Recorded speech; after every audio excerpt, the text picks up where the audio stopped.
Afinal, quem pode e quem não pode doar sangue? Hoje vamos falar do Hemorrio. GovCast RJ. Está começando mais um GovCast RJ, e é isso, Ellen, tudo bem? Tudo bem, André? Hoje a gente vai tirar dúvidas sobre doação de sangue com o Dr. Luiz Amorim, presidente do Hemorrio. Tudo bem, doutor? Tudo bem, Sueli? Tudo bem, André? Doutor Luiz, para a gente começar, em novembro se comemora o Dia do Doador e aniversário também do Hemorrio. Vai ter alguma campanha especial nesse mês? Ah, certamente, sempre tem. Para a gente é um dia muito especial, porque são pessoas que salvam vidas o ano inteiro, né? Então, nada mais justo que homenageá-los, né? Com certeza. Especialmente na data deles, que é 25 de novembro, o Dia Nacional do Doador de Sangue. É 25 de novembro. 25 de novembro. O que pouca gente sabe é que essa data foi criada por causa do Hemorrio, porque 25 de novembro é a data de criação do Hemorrio. E aí, quando se resolveu criar uma data para homenagear o doador de sangue, se criou essa data, 25 de novembro. Então, o que muito nos honra, né? Muito honra o Hemorrio, que foi provavelmente o primeiro banco de sangue do Brasil. Legal. Então, é uma coisa que nos dá muita alegria e muito orgulho, né? Ter essa data ligada ao Hemorrio. Hoje existe uma data mundial também, que é 14 de junho, que é uma data criada pela Organização Mundial de Saúde, que é muito interessante para os países do Hemisfério Norte, porque lá está começando o verão, que é sempre a pior data, sempre a pior época para doação. Para a gente também o verão, mas nosso verão começa em janeiro. Então, por isso que a nossa data é 25 de novembro também, e a deles é em junho, só que é mundial. Então, a gente acaba comemorando duas vezes, a data mundial, 14 de junho, e a data que nos fala mais de perto, que é 25 de novembro, Dia Nacional do Doador de Sangue. Então, a época mais crítica ali que o Estado precisa de mais doadores é em dezembro. A época mais crítica é final de dezembro, a partir do Natal, até o Ano Novo, que é um período que todo mundo está de férias, trabalhando, festejando, e a primeira quinzena de janeiro. Esses são os períodos, o período mais crítico. Essas 3 semanas são muito, muito críticas. O Carnaval também é um período crítico, mas o Carnaval a gente consegue fazer festa no Hemorrio, as escolas de samba vão lá, legal. então vai muita gente, então a gente consegue juntar o samba e Carnaval, né? Tem Legal. até uma campanha tradicional, o Carnaval está no sangue, de modo que em fevereiro legal. não costuma ser um mês assim tão complicado. Mas janeiro sim é muito complicado, as 2 primeiras semanas e a última de dezembro. Doutor, você pode explicar para a gente o papel do Hemorrio como gestor da hemorrhoide no Estado? O sistema de sangue no Brasil ele foi totalmente reformulado no final da década de 80 por causa da AIDS, era uma tragédia, né? Sangue, a doação de sangue era remunerada, o sangue era de má qualidade, então foram investidos muitos, mas muitos recursos mesmo para tornar o sistema de sangue do Brasil seguro e de qualidade. E a gente pode dizer que ele hoje ele rivaliza com qualquer serviço europeu ou americano. E nessa reformulação, cada estado ganhou um hemocentro chamado de coordenador, que coordena os demais. No Rio de Janeiro é o Hemorrio, então toda a rede de serviços públicos de hemoterapia são, digamos assim, coordenadas pelo Hemorrio. Então, o Hemorrio tem, além da sua atividade, no seu hemocentro aqui do lado, na Rua Frei Caneca, tem também essa questão de coordenar a rede de serviços públicos onde se pode doar sangue. Hoje existem 14 locais no estado do Rio que se pode doar sangue, mais 12 na capitais. Claro, estamos falando aqui de serviços públicos. E quantas vidas, em média, podem ser salvas com uma doação de sangue? Olha, cada doação de cada doador de sangue, a gente prepara, de cada sangue doado, a gente prepara 4 componentes sanguíneos, que são o concentrado de hemácias, que é usado para anemias, para tratamento de várias doenças, hemorragias do trauma, por exemplo, pessoa atropelada, acidentada, etc. Plaquetas, que é para quimioterapia, pessoas que fazem quimioterapia, plasma, que tem um uso um pouco mais restrito, e crio precipitado, que é uma parte do plasma. Então, de cada doação, 4. Agora, às vezes acontece, então, a gente pode dizer, cada doador salva pelo menos 4 vidas. Caramba. Por que pelo menos 4? Porque, às vezes, a gente, de um concentrado de glóbulos vermelhos, a gente faz 8. Caramba. Para quem? Para bebê. Porque um bebê vai tomar 10 ml. Um concentrado de glóbulos vermelhos tem 300 ml. Um bebê toma 10, toma 15, toma 20. Então, a gente consegue fazer até 8 de uma. Então, às vezes, esse 4 vira 8 ou até vira 12. Tem algum tipo que é mais raro de conseguir, que falta muito? O tipo não é o mais raro. O mais raro é o AB, e esse não falta, porque quem é do grupo AB pode tomar qualquer sangue, então não é essa demanda. É o mais raro. Mas o que a gente precisa, realmente precisa muito, é o O negativo. 5% da população brasileira, na média, e do Rio de Janeiro também, é O negativo. Só 5%. Não chega a ser um negócio muito raro, mas também não é muito comum. Mas por que é o que mais falta? Porque quando você está numa emergência, por exemplo, e chega um baleado, chega uma pessoa que foi atropelada, sangrando muito, né? Salvar aquela vida depende de começar a transfusão rapidamente, naquele momento. E nem dá tempo de colher sangue, nem dá tempo de ver qual é o grupo sanguíneo. Então, a gente faz o sangue que é o sangue chamado universal, qualquer pessoa pode receber. Esse sangue é o negativo. Idem na maternidade. Na maternidade, a gestante geralmente tem seu bebê de forma muito tranquila, não tem nenhum problema. Mas raramente tem complicações. Se chama atonia uterina, o útero fica, digamos assim, fraco, vamos resumir dessa maneira. E a pessoa sangra muito. E aí, às vezes, quando chega na maternidade assim, também não dá para esperar, tem que começar a transfundir na hora, e aí também o sangue é negativo. Por isso que, embora represente 5% da população, a demanda dele é muito maior que esse 5%. Sim. Então a gente precisa realmente, qualquer doação de qualquer grupo sanguíneo é bem-vinda, a gente precisa de todos, nenhum se perde. Agora, quem é O negativo, aí eu realmente já começo fazendo um apelo aqui, que a gente sempre faz apelo, né, quem trabalha com isso, olha, quem é O negativo? A gente precisa muito de você. E eu digo a gente, não sou eu, não somos nós aqui, é qualquer pessoa da cidade e do estado do Rio de Janeiro e do Brasil. Agora, vocês também têm campanhas externas, né? Como é que uma empresa que tem o interesse de ter o Hemorrio ali, como eles podem fazer para chamar vocês? É uma ótima pergunta, porque hoje a gente depende essencialmente dessas coletas móveis. Por quê? Porque a mobilidade urbana no Rio de Janeiro está muito difícil, né? Alguém que mora em Santa Cruz, que mora em Campo Grande, que mora, em São Gonçalo, para vir doar no Rio de Janeiro, vai levar muito tempo no centro do Rio. Quando foi criado o Hemorrio, nos anos 90, foi criado muito antes, mas assim, no formato que ele tem atualmente, ser um grande Hemocentro coordenador, foi em 1990, era muito fácil chegar no centro, era muito rápido. Hoje não é, hoje demora, hoje é caro. Então as pessoas querem doar. A população do Rio é muito generosa e a doação de sangue já faz parte do DNA, da cultura da população, mas eles precisam ter a vida facilitada, né? Então, para isso, a gente tem essa estratégia de sair todos os dias saímos com 2 equipes e vamos onde as pessoas quiserem receber e puderem também. Também não adianta a gente ir num escritório que tem 5 pessoas, aí não dá, né? O objetivo é ter pelo menos 50 doações. Mas isso a gente avalia, a gente faz visita técnica, quem quiser, olha, eu trabalho na empresa, eu sou da universidade, eu frequento a igreja, enfim, qualquer lugar, né? Que a pessoa avalie que a gente pode ir lá fazer a doação, a gente está disposto a ir. Claro que precisa ver a parte técnica. Claro. E o contato é pelas redes sociais, @Hemorrio. Então, se a empresa tiver no mínimo 50 doadores, ela já pode entrar em contato e chamar na verdade, vocês. assim, na nossa experiência, que já é longa, né? Quando uma empresa tem 50 pessoas, só 10 vão doar, no máximo. Entendi. Então, 10 é muito pouco. A gente precisa de um local que tenha mais gente, que tenha pelo menos 200, 300 pessoas. Claro que tem exceções, tem alguns que tem 50 e 50 vão doar, mas isso é uma vez a cada 10 anos. Então, a gente avalia que precisa ter 200 pessoas ou trabalhando ali, ou circulando, ou passando por ali. Tem muitos locais que abrem para o público em geral, outras empresas que não vão abrir para quem quiser entrar, aquela empresa doar e tal. Claro. A gente já vê aqui muitas vezes, aqui é sempre um grande sucesso. Na SEDAI é uma doação sempre de muito êxito. Legal. Agora, o Hemorrio não é só no centro agora, né? Tem em outros lugares do estado também, né? Onde que tem? Justamente como complemento a essa estratégia de ir onde o povo está, para facilitar a vida de quem quer doar, que são as coletas móveis. A gente vai em 2 vans para cada coleta móvel. A gente também avaliou e avalia que precisamos de postos descentralizados. Por isso a gente abriu uma unidade na Baixada Fluminense, no Duque de Caxias, que é um grande sucesso, no Hospital Macedo Carmo. Tem um outro que é em Teresópolis, que já existia, mas ele ficou fechado há muitos anos. Ele foi reaberto com a gestão do Hemorrio, em parceria com a prefeitura. Também está funcionando muito bem. E acabou de ser inaugurado o Hemocentro da região noroeste. A região noroeste, que Itaperuna é a maior cidade, mas tem Pádua, tem Bom Jesus, Itabapoana. Não havia nenhum local para se doar sangue, então agora tem. É o Hemocentro de Pádua, que é o Hemocentro da região noroeste, que também está sob gestão do Hemorrio. E o nosso plano é, até o final do ano, início do ano que vem, ter mais um posto em Madureira e mais um outro em Campo Grande, na verdade em Senador Vasconcelos. E doutor, existe algum cuidado antes da doação e depois da doação? Olha, antes da doação a gente só recomenda que não coma assim, uma comida muito gordurosa, aquela feijoada de 2 horas, aquele churrasco, né, que a pessoa fica ali desde... Mas fora isso, pode comer o que quiser, não deve ir em jejum, isso é muito importante, a pessoa não precisa e não deve estar em jejum. Mas eu quero doar, eu esqueci de comer, o que é que eu faço? A gente dá o lanche antes a gente inverte. A pessoa geralmente não, tem que lanchar depois que doar, e se a pessoa tiver esquecido, por alguma razão não comeu, a gente inverte e faz o lanche antes da doação. Claro, bebida alcoólica, bebeu no almoço, 4 cervejas, aí não dá, tem que esperar um pouco, mas fora isso não tem nenhuma restrição, não tinha nenhum cuidado específico. Cuidado depois da doação, claro, não vai sair dali e correr uma maratona, isso não dá, não vai sair dali e jogar uma partida de futebol, isso também não dá, né? Se for contra o Flamengo, pode jogar, pode dar sangue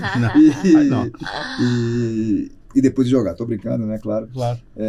Mas enfim, só evitar trabalhos perigosos, por exemplo, trabalhadores de andaime, pilotos de avião, a gente espera até o dia seguinte. Perfeito. Fora o resto da população que não trabalha em locais perigosos, nem tem uma atividade física assim muito intensa, pode doar e retomar seu trabalho normalmente. E quem pode doar e qual a idade mínima para doar o sangue? A idade mínima é 16 anos, porém 16 anos é menor de idade. Então quem tem entre 16 e 18 anos tem que levar um termo de autorização assinado pelos pais ou pelos responsáveis legais.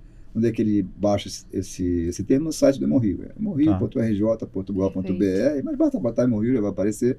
Tem lá, imprimir o termo, ele imprime, os pais assinam, e ele não precisa, os pais não precisam ir, nem precisam mandar a identidade original, mas precisa de uma cópia. Não precisa ser reconhecida, firma reconhecida, autenticada, mas é uma cópia da identidade, né, para provar que são os pais. Então, entre 16 e 18, já pode doar, e o limite é 69 anos, mas com uma restrição. Legal. Quem tem mais de 60 anos e nunca doou, não pode começar, infelizmente, a sua carreira de doador de sangue depois de 60. Se tiver doado uma vez na vida, pode doar, e o limite é 69 anos. Eu espero que isso mude. O Brasil está para mudar a sua norma de doação de sangue. Digo por quê? Porque hoje 69 é o novo 50, Sim, quase, sim. né? Então as pessoas estão muito saudáveis. Quem tem problemas, claro, esse não vai doar. Então, nos Estados Unidos, só para comparar, lá é 73 anos. Então, é possível que a gente aumente esse limite para 71, 72, não sei, Legal. vamos ver. E, doutor, mulheres grávidas podem doar sangue? Não, mulheres grávidas não podem e não devem. Não só porque, em geral, elas têm um certo grau de anemia, mas estão grávidas, têm uma certa instabilidade na coisa da circulação, então não deve de jeito nenhum. E depois que tiver neném, tem que esperar. Se vier amamentando, só pode doar se for depois do primeiro ano, né, 12 meses depois da criança ter nascido. Tem alguma restrição para quem fez uma tatuagem recente? Infelizmente tem. Eu digo infelizmente porque eu não vejo mais razão para ter essa restrição. Porque hoje tatuagem é um procedimento seguro, né? É feito em estúdios, existe uma lei estadual que estabelece que estúdios de tatuagem têm que ter licença sanitária para funcionar. Mas apesar disso, a norma, que já é uma norma mais antiga, diz que as pessoas que fizeram tatuagem há menos de 6 meses não podem doar. Então a restrição é essa. Tem tatuagem, já foi há 5 anos? Pode doar. Foi há 1 ano e meio? Pode doar também. Foi há menos de 6 meses? Não pode doar. Ou então foi há menos de 12 meses e não sabe dizer as condições. Ah, nem me lembro mais, não sei como foi pro meu vizinho e tal, aí também não. Então, nesse caso é 1 ano, se não souber onde foi, como foi, ou se foi com uma coisa clandestina, né? Mas se foi no estúdio, 6 meses. Beleza. E quanto tempo dura o procedimento? É rápido? É muito rápido, né? A doação em si dura 5 minutos, 5 a 7 minutos. Rapidinho. Agora, o processo todo, porque tem que chegar, tem que fazer o cadastro, tem que fazer uma triagem. Hoje no Hemorrio a gente faz uma triagem, quer dizer, quem quiser, né? Um totem, que é uma autotriagem numa tela touchscreen. A gente, quando colocou esse totem, temos 4 lá, a gente avaliou que muita gente não ia querer, não ia saber e tal. 91% das pessoas que vão lá preferem fazer no totem do que fazer com uma pessoa. Então, essa entrevista. Depois tem que fazer um exame para ver se tem anemia, por exemplo, ver a pressão. Até um tempo atrás era furando o dedo, hoje não é mais. A gente não, é um aparelho que diz se a pessoa está com anemia ou não, sem precisar furar o dedo. O doador detestava essa furada. É chato mesmo, era chato. Dói mais do que doar sangue. Muita gente diz isso, dói mais do que a doação. Então tudo isso leva entre 40 minutos e 1 hora. Tranquilo. Agora, a doação em si, 5 a 10 minutos. 5 a 7 minutos, na verdade. E, doutor, há alguns anos atrás, a população LGBTQIA+, não podia doar sangue, né? Hoje essa realidade mudou? Hoje essa realidade mudou, o Brasil foi o primeiro país do mundo a adotar essa realidade, foi em maio de 2020, foi uma decisão do Supremo Tribunal Federal que avaliou que era inconstitucional perguntar às pessoas, né, a sua orientação sexual. Então hoje é proibido perguntar a orientação sexual, nem que o LGBTQIA+, não possa doar, não pode nem perguntar. A gente pode fazer perguntas sobre as situações sexuais às quais as pessoas se expuseram, mas essas perguntas têm que ser as mesmas para homem e para mulher. Quantos parceiros tem? Posso perguntar, seja quantas parcerias. Tem usa parceiro ou parceiro usa parceria, né? Quantas parcerias nos últimos 3 meses? Teve 10 parcerias, seja homem, seja mulher, não importa, esse é o fator de risco. Então a gente faz as mesmas perguntas para homem e para mulher e a gente não pergunta a respeito da orientação sexual. E o que foi interessante foi que o Brasil foi em maio de 2020, logo depois, assim, 4 meses depois, o Canadá adotou a estratégia, depois a Inglaterra, depois a França. Hoje, muitos países, e os Estados Unidos foi o último, foi o ano passado, eles passaram a adotar essa estratégia de não fazer essa pergunta e não colocar como empecilho, né, a priori, um empecilho a priorístico a doação, o fato de ser, por exemplo, um homem que tem sexo com outro homem, ou enfim. Cada situação de risco é avaliada individualmente, sem essa coisa, digamos, da máscara, né? Não, é homossexual, não dou. Isso, felizmente, acabou. E o que é também muito interessante é que a gente fez um grande estudo, assim, o Hemorrio, o Hemocentro de São Paulo, de Minas Gerais, de Pernambuco e do Amazonas, em conjunto, mais de 2,5 milhões de pessoas que doaram sangue depois da lei. E o que a gente ficou muito satisfeito com esse resultado é que, foi publicado em revista internacional, inclusive, é que não aumentou o risco. Então, isso foi muito bom. Mudou a lei, todo mundo diz, não, vai aumentar o risco. Na verdade, estudo científico de 2,5 milhões de pessoas, estudo científico de alto nível, né? Tanto publicado em revista americana, etc., não aumentou o risco. Doutor, hepatite, quem teve hepatite pode doar sangue? Quem teve hepatite antes dos 11 anos pode doar, porque geralmente é uma hepatite chamada hepatite A, que a pessoa fica curada, é uma doença leve, na imensa maioria dos casos. Quem teve hepatite B e C, geralmente depois dessa idade, e são doenças mais sérias, digamos, e às vezes não fica curado sem tratamento. Hoje o tratamento de hepatite C é muito eficiente, até um tempo atrás não era, mas hoje é, embora seja muito caro. Então, assim, por uma questão de precaução, quem teve hepatite até 11 anos, quase certamente foi hepatite A, pode doar. Quem teve depois dos 11, não, porque pode ter sido hepatite B ou hepatite C. E, doutor, o Hemorrio também faz outros procedimentos além da doação de sangue? Sim, gostei dessa pergunta, porque muita gente não sabe. O Hemorrio, na verdade, tem um hospital também. Tem um hospital com 100 leitos, exclusivamente para tratamento das doenças do sangue. Que doenças são essas? Leucemia, hemofilia, doença falciforme. E, além disso, é um ambulatório enorme. O Hemorrio, por exemplo, é o hospital do mundo, estou falando do mundo, que tem o maior número de casos de pessoas com doença falciforme sob tratamento. É uma doença que afeta a população preta, uma doença genética, hereditária, que é um gene que veio da África. É uma doença séria, grave, e a gente tem mais de 4 mil pacientes em acompanhamento. Ninguém no mundo tem isso num hospital só. Caramba. São Paulo tem mais casos que o Rio, deve ter mais casos que o Rio, mas não no hospital, espalhado. No Hemorrio, eles são concentrados, no Rio de Janeiro, né? São concentrados no Hemorrio. Então, sim, a gente tem um hospital, a gente tem um ambulatório, a gente também faz transplante de medula óssea, a gente também é o laboratório de histocompatibilidade do Rio de Janeiro, né? O que é esse nome tão complicado, histocompatibilidade? Quando tem um doador de qualquer órgão, por exemplo, um doador de rim, a amostra do doador, a amostra das pessoas que estão na fila, vão para o Hemorrio para a gente fazer teste e definir para quem aquele rim é mais compatível, quem é que vai receber aquele rim, ou aquele coração, ou aquele pâncreas. Você falou de transplante de medula óssea. Como é que funciona essa parte dentro do Hemorrio? O transplante de medula óssea é feito, em geral, tem outras coisas, mas normalmente quase sempre para pessoas com doença do sangue. Por exemplo, a leucemia, a pessoa faz tratamento da quimioterapia. Só que a quimioterapia muitas vezes cura, mas muitas vezes não cura. E aí, para tentar curar, você faz, só que simplificando. É um pouco mais complicado que isso, mas vamos simplificar, né? Também não estou dizendo nada errado. Então, a pessoa fez um tratamento com quimioterapia para leucemia, a doença voltou. Aí você pode optar por um transplante. Transplante, você faz uma quimioterapia muito mais pesada, com a expectativa e a esperança de que essa quimioterapia pesada destrua as células leucêmicas todas, que a leucemia não volte. Só que nesse momento a pessoa fica sem medula óssea, a medula destruída. A quimioterapia destrói a célula leucêmica, destrói a medula óssea. O que é a medula óssea? Fica dentro de alguns ossos, por exemplo, aqui no externo, na crista ilíaca, né? E é a fábrica do sangue. É ali que se produz glóbulos vermelhos, glóbulos brancos, plaquetas e tal. E essa parte fica destruída quando você faz essa quimioterapia super pesada. A pessoa vai morrer. Sem medula óssea, ninguém sobrevive. E aí, nesse momento, a gente coloca a medula nova. A medula de uma outra pessoa saudável, e em alguns casos até do próprio paciente. A medula que a gente manipula para ser do próprio paciente, chama transplante autólogo. Então é assim que funciona. E muita gente pensa que é uma cirurgia. Não, você faz medula óssea, é cirurgião. Não. Você olhando assim, é uma bolsa igualzinha a bolsa de sangue, só que tem células tronco ali dentro, você consegue ver, olho nu, parece um sangue normal, e a gente coloca na veia. Aí aquelas células tronco que estão ali, a casa delas é a medula. Então elas vão procurar a casa delas, no corpo humano, que é a medula óssea, vão começar a se multiplicar, e a pessoa volta a ter uma medula que é de uma outra pessoa. Por exemplo, a pessoa pode ser do grupo A, né, e recebeu uma medula do grupo de um doador que era do grupo O. Ele vai virar grupo O. Caramba! Porque ele mesmo, o sangue dele, ele não vai produzir. Ele vai produzir o sangue igual daquela outra pessoa que foi o doador. Agora, doutor, que recado que o senhor daria para aquela pessoa que tem medo de agulha? Olha, medo de agulha muitas vezes é um medo invencível, né? Mas acontece que acho que todo mundo tem medo de agulha, não tem medo de agulha, já fez algum exame de sangue, ou vai fazer, né?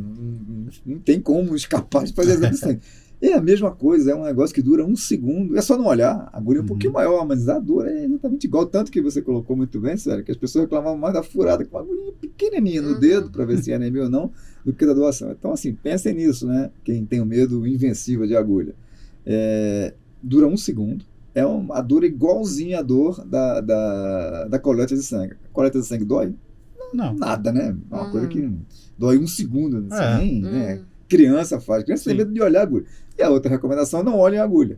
Então, não sei se vocês já repararam, no Hemorrio, em qualquer hemocentro, o sangue, a bolsa fica embaixo de uma mesa, para os doadores não verem, aqueles que têm medo do sangue ou medo da agulha, e eles também não veem a agulha, só não olhar para a agulha. Se olhar, assusta um pouquinho, porque a agulha é um pouco maior do que uma agulha de coleta de sangue, mas a dor é a mesma. E vale a pena, né? Isso que eu falei, salva vidas, né? E isso é engraçado, porque todo mundo que doa diz isso. Olha, estou me sentindo super bem, foi muito bom. Eu não sei nem explicar como é que eu estou me sentindo tão bem, porque é realmente uma sensação muito agradável. E doutor, pra gente finalizar, conta pra gente uma história no Hemorrio que tenha te marcado. Olha, já teve tantas histórias assim. Uma das histórias que eu conto que me marcou Eu acho que a gente começou, na outra vez, há uns 3 anos, eu contei a história de um doador que estava muito triste, que foi doar no dia do aniversário dele, estava deprimido e tal. E aquela foi uma história do doador. A história talvez que me marcou mais foi talvez porque eu estivesse chegando no Hemorrio, né? Faz 30 anos. Que foi a história de uma criança ali no quadrado da Urca, que estava fazendo barulho, brincando na rua, como as crianças brincam, e um morador, que por acaso era estrangeiro, mas isso não tem nada a ver, não achou nada mais interessante fazer do que dar uma flechada na criança. Ele tinha um arco e flecha profissional, ele deu uma flechada no peito da criança. E a criança foi para o hospital, assim, ela tomou 80 bolsas de sangue. Meu Deus. E não morreu. E as pessoas se mobilizaram, doadores, funcionários do Hemorrio. Isso já faz muito tempo, ninguém lembra dessa história, mas a gente que estava ali foi uma coisa muito, muito emocionante. A gente achou que a criança ia morrer, precisa mais sangue, então ia mais sangue. Era um sangue que não era um sangue muito fácil de encontrar. Então isso, assim, foi o primeiro caso que eu vi que realmente todo mundo se mobilizando para doar sangue para salvar vidas. Assim como, por exemplo, na enchente de Nova Friburgo, da região serrana. Era tanta gente para doar sangue no Hemorrio, né? Solidariedade assim, tão intensa que a gente não teve jeito, teve que fechar a porta porque não cabia mais gente. Fechar o portão, me dando os 100, volta amanhã, porque hoje não tem jeito, vai ficar aqui até meia-noite, volta amanhã. Não, eu fico, não me importa, eu fico até meia-noite. Então, essa solidariedade sempre me emociona muito. Doutor Luiz Amorim, presidente do Hemorrio, muito obrigada pela sua participação aqui no GovCast RJ. Eu que agradeço. E a gente fica por aqui. Não se esqueça de se inscrever no canal, clicar no sininho, deixar seu like e até semana que vem. Tchau, Sueli. Tchau, tchau. GovCast RJ. GovCast RJ.